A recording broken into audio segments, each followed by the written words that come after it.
Subscribe करें और ऐसे ऐसे दिल दहला देने वाली सच्ची कहानी पर आधारित हॉरर विथ मिस्टीरियस स्टोरी सुने। सो फ्रेंड्स, मैं हमेशा हॉरर स्टोरी सुने बोलती हूँ।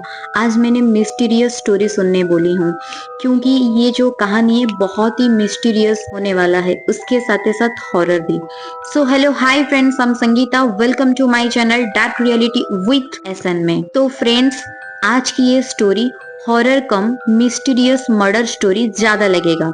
ये स्टोरी भी मैं क्रोम के साइड में पढ़ी थी, जहां पुलिस हार गई तो एक भूत ने अपने ही मर्डर की इंसाफ दिलाई, जो कि बहुत ही mysterious murder with horror story है, जो मुझे बहुत ही शॉकिंग लगा। आई थिंक आप सबको भी लग सकता है। सो फ्रेंड्स, चलिए आज की ये मिस्टीरियस स्टोरी शुरू करते हैं। टेरेसिटा बासा नाम की एक लड़की, जिसका जन्म फिलीपींस में हुआ। स्कूल की पढ़ाई करने के बाद टेरेसिटा ने हायर एजुकेशन के लिए अमेरिका को चुना।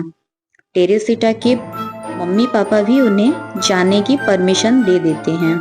फिर टेरेसिटा अमेरिका जाती है। अमेरिका के शिकागो शहर में वहाँ टेरेसिटा ने म्यूजिक में मास्टर की पढ़ाई की। डिग्री लेने के बाद टेरेसिटा ने सोचा कि सिर्फ म्यूजिक की डिग्री उनके लिए काफी नहीं है। फिर टेरेसिटा ने मेडिकल की रेस्पिरेटरी थेरेपिस्ट के तौर पर पढ़ाई पूरी करके एक हॉस्पिटल में काम करने लग गई। 1977 में टेरेसिटा की उम्र 47 थी, लेकिन टेरेसिटा ने अब तक शादी नहीं करी थी। लेकिन टेरेसिटा के कुछ बॉयफ्रेंड रह चुके हैं, पर बात शादी तक कभी पहुंच नहीं पाई।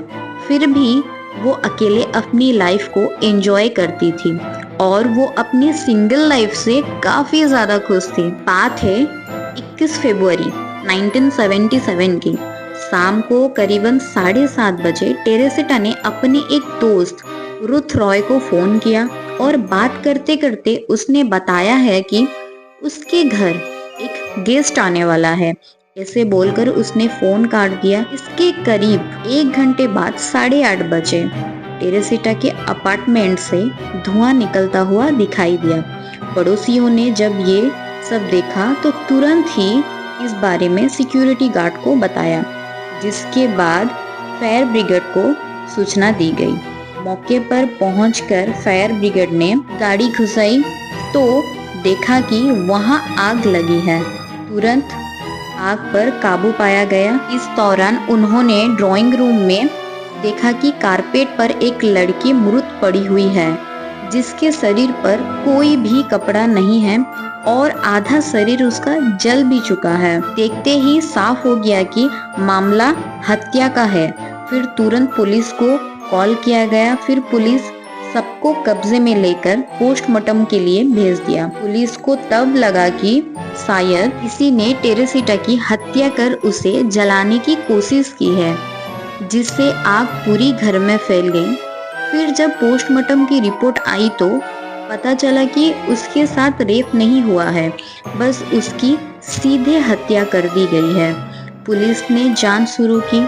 टेरेसिटा के मम्मी पापा को भी शिकागो पहुंचे, उनसे भी पूछताछ की गई और टेरेसिटा के दोस्तों के बारे में पूछा गया। इसी बीच जब पुलिस ने घर की तलाशी ली तो उन्हें टेरेसिटा के कमरे में एक लेटर मिला। लेटर में लिखा था, get theatre ticket for AS. अब पुलिस के सामने सवाल ये था कि एएस कौन है। डिटेक्टिव की मदद ली गई, लेकिन फिर भी पुलिस को इस बारे में कोई सुराग नहीं मिला कि एएस कौन है। जांच करते करते महीने बीत गए, लेकिन पुलिस के हाथ अब भी खाली थी। इसी बीच जब हत्या को 1 साल होने वाला था, तभी इस मामले में एक नया मोड़ सामने आया। जिस डिटेक्टिव मिस्टर जोसे चुएल को ये जांच सौंपी गई थी, उनके अपने दफ्तर के टेबल के ऊपर एक नोट पड़ा मिला, जिस नोट में लिखा था, टेरेसिटा मर्डर केस में एक गवाह मिला है। गवाह का नाम था जोसे। ऐसे से वो एक डॉक्टर थे। डिटेक्टिव फिर जोसे के पास गए और मामला के बारे में पूछताछ की। जोसे ने बताया कि मैं टेरेसिटा को नहीं जानता हूँ, लेकिन मेरी वाइफ पिछले कुछ समय से अजीबोगरीब हरकतें कर रही है। वो नींद में बड़बड़ाती है, उसकी आवाज भी बदल जाती है। एक दिन मेरी पत्नी रेनी नींद में जोर जोर से कुछ बोल रही थी। वो जोर जोर से मेरा नाम ले रही थी और ये कह रही थी मेरा मर्डर हुआ है और जिसने मेरा मर्डर किया है उसका नाम एलन सवारी है। वो मेरे घर पर टीवी ठीक करने आया था। उसने मुझे मारा, पीटा और हत्या कर दी। उसने पूरे घर का नक्शा बिगाड़ दिया ताकि मामला लूट का लगे। आप प्लीज इस बारे में पुलिस और डिटेक्टिव को बताइए ताकि मुझे इंसाफ मिल सके। जोसे ने बताया कि इतना बोलकर मेरी वाइफ रेनी शांत हो गई। फिर मैंने भी इस चीज को इतना गंभीर से नहीं लिया और इग्नोर कर दिया। फिर अगले दिन फिर से रेनी रात को बड़बड़ाने लगी, लेकिन इस बार वो मेरा नाम लेकर कह रही थी, तुमने मेरे साथ अच्छा नहीं किया। मैंने तुम्हें मदद मांगी और तुमने इसे इग्नोर कर दिया। मेरी मदद करो, नहीं तो इसका खामियाजा तुम्हारी पत्नी को भुगतना पड़ेगा। डॉक्टर ने बताया कि मैंने बड़ी हिम्मत करके उससे पूछा, तुम हो कौन और ये सब क्यों करवा रही हो मुझसे? अगर मैं ये सब पुलिस को बताऊंगा तो वो मुझ पर हंसेंगे। मुझे कोई सबूत तो दो। फिर उसने मुझे बताया, एलन सवारी मेरी हत्या करके अलमारी से मेरे कुछ ज्वेलरीज चुराए हैं। वो ज्वेलरी उसने अपनी गर्लफ्रेंड को दिए हैं। वो उसकी गर्लफ्रेंड के घर पर ही है और वही मिलेंगे। अब वो ज्वेलरीज मेरे हैं या नहीं इसका भी सबूत देती हूँ। मैं तुम्हें कुछ नंबर दे रही हूँ अपने दोस्तों और मम्मी पापा के, जो कि उन ज्वेलरीज को पहचान लेंगे। डॉक्टर ने डिटेक्टिव को बताया। इसके बाद मैंने पुलिस को कांटेक्ट किया और उन्होंने मुझे आपसे मिलने को कहा। फिर डिटेक्टिव और पुलिस ने मिलकर इसकी जांच शुरू करी। एएस नाम की पहलू को सुलझाने तो एएस नाम की जो पहलू थी सुलझ गई थी, क्योंकि एएस का मतलब था एलन सवारी। अब दूसरी पहलू सुलझाने के लिए पुलिस ने जांच करवाई कि क्या सच में उस दिन कोई टेरेसिटा के घर टीवी ठीक करने आया था। तो पता चला कि सच में ही टेरेसिटा टीवी खराब था। फिर इस तरह दो पहलू सुलझ गई और पुलिस ने कातिल की तलाश शुरू करी और वो जल्द ही मिल गया। पता चला कि एलन उसी हॉस्पिटल में काम करता है जिसमें टेरेसिटा काम करती थी।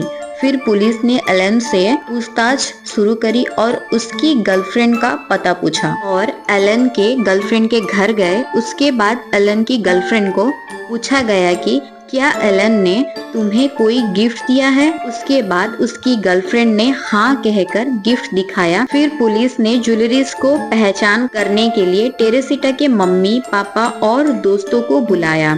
सभी ने उसके ज्वेलरीज को पहचान लिया। अब पुलिस को भी यकीन हो गया था कि एलन ही टेरेसिटा का कातिल है। फिर पुलिस तुरंत उसे अरेस्ट करके ले जाते हैं और पूछताछ शुरू की गई। एलन भी ये जानकर हैरान था कि वो इस तरह कैसे पकड़ा गया, लेकिन जब कोर्ट में एलन को पेश किया गया तो उसके लॉयर ने दलील दी कि ये आत्मा की गवाही कैसे मानी जा सकती है।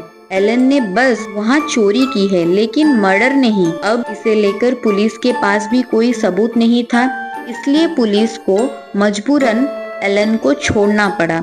अब इस दौरान जब एलन को छोड़ा गया तो डॉक्टर जोशी की पत्नी रेनी के शरीर पर टेरेसिटा की आत्मा ने पूरी तरह कब्जा कर लिया। उसने बताया कि कैसे एलन ने उसे मारा था। डॉक्टर ने उसे कहा, मैंने अपनी तरफ से आपकी पूरी मदद की, लेकिन मैं भी अब मजबूर हूँ। इस पर टेरेसिटा की आत्मा नाराज हो गई और उसने उन सभी लोगों को तंग करना शुरू कर दिया जो भी इस केस में जुड़ा था। बस सभी से वो इंसाफ मांगती थी। ये सब होने पर पुलिस ने फिर से एलन को गिरफ्तार किया और मुकदमे की कार्रवाई शुरू की गई। अब केस में सबूत कोई था नहीं, लेकिन फिर भी ट्रायल शुरू हुआ। पूरा देश की नजर इस केस पर थी, लेकिन इस बार भी एलन को कोर्ट से बरी कर दिया गया। कोर्ट ने कहा कि आत्मा की गवाही नहीं मानी जाएगी, लेकिन जैसे ही उसे जेल से रिहा किया जाने लगा तो उसके अंदर ऐसा कुछ हुआ कि उसने डिटेक्टिव को अपने पास बुलाया और सबके सामने कबूल कर लिया कि उसी ने ही टेरेसिटा को मर्डर किया है। ये सब सुनकर पुलिस, डिटेक्टिव समेत वहाँ मौजूद सभी लोग हैरान रह गए। एलन ने बताया कि वो और टेरेसिटा दोस्त थे, दोनों एक साथ में हॉस्पिटल में काम करते थे। जब भी टेरेसिटा के घर कुछ भी इलेक्ट्रॉनिक सामान खराब होता था, वो मुझे बुला लेती थी, फिर हम कॉफी पीकर बातें करते थे। उस दिन भी जब टेरेसिटा के टीवी खराब हुआ तो उसने मुझे बुलाया। जब मैंने टीवी सजाड़ा तभी मेरी नजर ज्वेलरीज पर पड़ी। मेरी नीयत खराब हो गई और मैंने उसके ज्वेलरीज को चुराने का सोचा, लेकिन जैसे ही मैंने ज्वेलरीज चुराए उसने मुझे देख लिया। मैंने सोचा कि अब मेरी बदनामी होगी, इसलिए मैंने उसे मार डाला। केस रेप का लगे इसलिए मैंने उसके सारे कपड़े भी उतार दिए, फिर कारपेट में आग लगा दी ताकि सारे सबूत मिट जाए।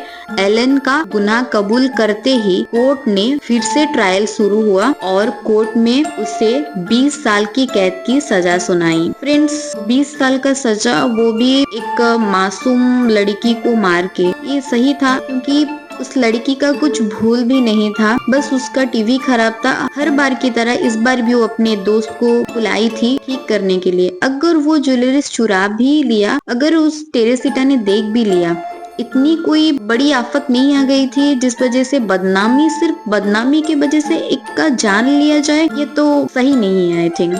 बट फ्रेंड्स, वहाँ के कोर्ट ने ये फैसला लिया और आप सबको भी क्या लगता है मुझे जरूर कमेंट में बताएंगे कि क्या ये 20 साल का सजा कुछ कम नहीं था। कहा जाता है कि एलन ने जो गुनाह कबूल किया उसके पीछे भी टेरेसिटा की आत्मा ही थी, क्योंकि जब एलन जेल में था तो टेरेसिटा की आत्मा उसे तंग करती थी, कहती थी कि तुम अपना गुनाह कबूल कर लो, नहीं तो तुम्हारे साथ बहुत बुरा होगा। इसी डर से आरोपी एलन ने गुनाह कबूल कर लिया। तो फ्रेंड्स, क्या कोई मर के भी इंसाफ के लिए लड़ सकती है? ये केस जो था मेरे लिए तो बहुत ही शॉकिंग था। सो फ्रेंड्स, सबको ये स्टोरी कैसी लगी? Horror with mysterious murder story आप सबको कैसी लगी? और आप सबके इस केस के ऊपर, इस स्टोरी के ऊपर, या फिर हॉरर बोलो या फिर मिस्टीरियस बोलो या फिर मर्डर स्टोरी बोलो, कैसी थी आपके लिए ये स्टोरी? और आप सबके क्या राय है इस स्टोरी को लेकर? प्लीज मुझे कमेंट में जरूर जरूर जरूर बताएं और मुझे मोटिवेट करिए ताकि मैं इस तरह की वीडियो और हॉरर स्टोरीज के ऊपर, या फिर आपको इस तरह की स्टोरीज, मिस्टीरियस स्टोरीज अच्छी लगी हो, अच्छी लगती हो तो मुझे प्लीज कमेंट में जरूर बताएं। मैं इस तरह के स्टोरी और भी लेके आऊंगी और भी देखूंगी और भी पढ़ूंगी। तो प्लीज मुझे आप सब सपोर्ट करिए। I need your support. Please please please मुझे ज्यादा से ज्यादा सपोर्ट करिए। मुझे कमेंट में जरूर बताइए कि आप सबको कैसी लगती है मेरी स्टोरी और मेरी हॉरर स्टोरीज। और मैं 1 से 2 आई थिंक मिस्टीरियस स्टोरी लाई हूँ और भी लाने वाली हूँ, तो आप सबको कैसी लगती है मुझे जरूर बताएं ताकि मैं आगे और भी मोटिवेट हूँ और उस चीज के ऊपर और भी अच्छी अच्छी वीडियोस लेके आऊँ आप तक, ताकि आप भी सुन सके, आप सबको भी पता लगे और आप सब भी कुछ हद तक एंटरटेन हो। और यही मेरी उम्मीद है कि आप सबको अच्छी लगे और मैं भी आगे ऐसे ऐसे वीडियोस बना सकूं। और अगर आज की ये स्टोरी आप सबको अच्छी लगी हो तो लाइक, शेयर एंड सब्सक्राइब जरूर करें और बेल आइकन को ऑल पर क्लिक करना मत भूलिएगा प्लीज, ताकि मैं जब भी ऐसी ऐसी सच्ची कहानी पर आधारित न्यू हॉरर स्टोरीज या फिर मिस्टीरियस मर्डर स्टोरी लेकर आऊं आप तक पहुंच पाए। और अगर आपके पास भी ऐसी रियल हॉरर स्टोरीज हैं तो आप सब मुझे मेरे फेसबुक और इंस्टाग्राम पेज पर शेयर कर सकते हैं। लिंक आपको डिस्क्रिप्शन बॉक्स में मिल जाएगा। और अगर आप टाइप नहीं करना चाहते हैं तो आप मेरे व्हाट्सएप नंबर पर वॉइस रिकॉर्डिंग के माध्यम से भी शेयर कर सकते हैं। आपको यहाँ स्क्रीन पर मेंशन होता हुआ दिख रहा होगा या फिर आपको डिस्क्रिप्शन बॉक्स में भी मिल जाएगा। तो अब हम रहते हैं, फिर मिलेंगे और एक नेक्स्ट फ्रेज न्यू वीडियो में। तब तक के लिए take care and good night.